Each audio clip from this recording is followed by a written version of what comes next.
মা বাবার কর্মফলকে সন্তানের ভাগ্য নষ্ট করে? কখনো কি ভেবেছেন একটি নিষ্পাপ শিশু যার কোনো পাপ নেই, তবু কেন সে জন্ম থেকে দুঃখ, অভাব আর যন্ত্রণার ভার বয়ে বেড়ায়? লোকেরা বলে ওর ভাগ্য খারাপ, কিন্তু ভগবান বিষ্ণু একদিন এই প্রশ্নের এমন উত্তর দিয়েছিলেন যা শুনে দেবতারা পর্যন্ত নীরব হয়ে গিয়েছিলেন।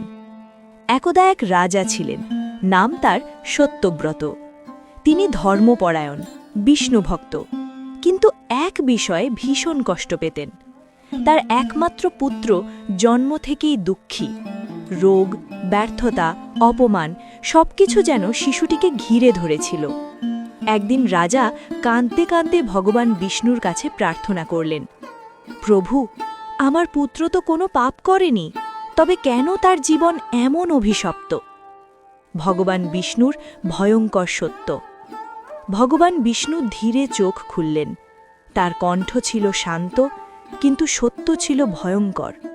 তিনি বললেন, হে রাজা, শোনো, কর্মের অটল নিয়ম। সন্তান নিজের কর্ম নিয়ে জন্মায় ঠিকই, কিন্তু মা বাবার অমোচনীয় কর্মফল সন্তানের জীবনের প্রথম অধ্যায়ে লিখে দেয়। রাজা কেঁপে উঠলেন।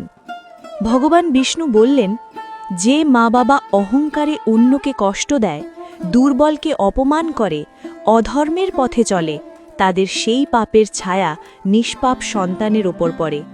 কারণ সন্তান জন্মায় মা বাবার শরীর, মন আর কর্মের মাধ্যমেই। আরও ভয়ঙ্কর সত্য। ভগবান বিষ্ণু বললেন, অনেক সময় সন্তান আসে মা বাবারই পুরনো কর্মফল বহন করতে। সে কষ্ট পায় যাতে মা বাবা বুঝতে শেখে, অনুশোচনা করে এবং ধর্মের পথে ফিরে আসে। রাজা তখন অশ্রুসজল চোখে জিজ্ঞেস করলেন, প্রভু, তবে কি সন্তানের ভাগ্য চিরকাল নষ্ট থাকে? বিষ্ণুর করুণাময় আশ্বাস। ভগবান বিষ্ণু মৃদু হাসলেন। তিনি বললেন, না, কর্মফল শুরু দেয় মা বাবা, কিন্তু শেষ লেখে সন্তান নিজেই।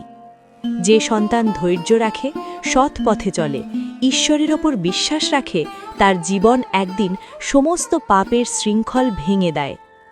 শেষ কথা, আজ যদি আপনার জীবনে কষ্ট থাকে, হয়তো তা আপনার দোষ নয়। কিন্তু আজ যদি আপনি মা বাবা হন, তবে মনে রাখবেন, আপনার কর্মই আপনার সন্তানের ভবিষ্যতের বীজ। আজ আপনি যা করছেন তার ফল ভোগ করবে আপনার রক্ত। ভগবান বিষ্ণু বলেন, নিজের জন্য নয়, সন্তানের ভবিষ্যতের জন্য সৎ হও। কর্ম কাউকে ছাড়ে না।